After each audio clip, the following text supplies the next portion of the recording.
Sometimes people say, Abraham, it seems like you teach selfishness. And we say, we really, really, really, really do. Because selfishness, let's define it. Selfishness means vibrational alignment with self.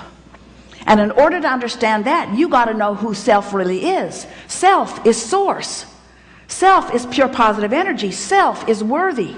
Self is clear-minded. Self is healthy. Self is full of vitality. Self is eager about life. And when you are willing to be selfish, which means you are willing to mimic the vibration of self, which means you're willing to release the thoughts that hold you apart from that and practice the thoughts that cause you alignment with that, which simply means you're selfish enough to care how you feel. That's when they call it selfish. People say, oh, you're so selfish, you're pleasing you. And what they mean is, you should please me. You're selfish because you please you, and I'm not selfish because I think you should please me instead of you. There's some screwy reasoning going on. And every time it matters to you to please them instead of you, oh, it's such short-term gain, such short-term gain.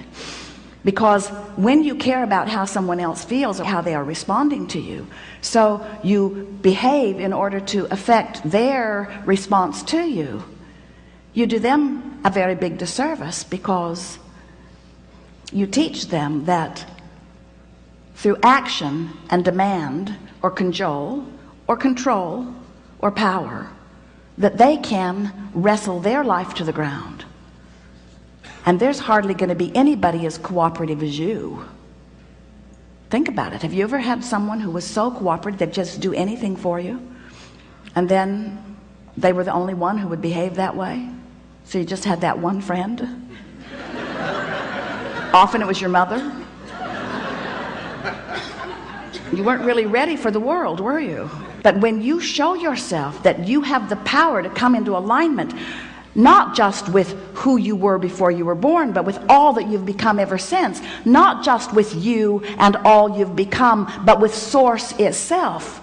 When you show yourself that by being selfish, which means by reaching for the best feeling thought you can find on whatever subject is active, when you care about being in the vortex, you care about being in concert with the energy that creates worlds. And one who's in the vortex, one who's in alignment with that energy, is more powerful than millions who are not.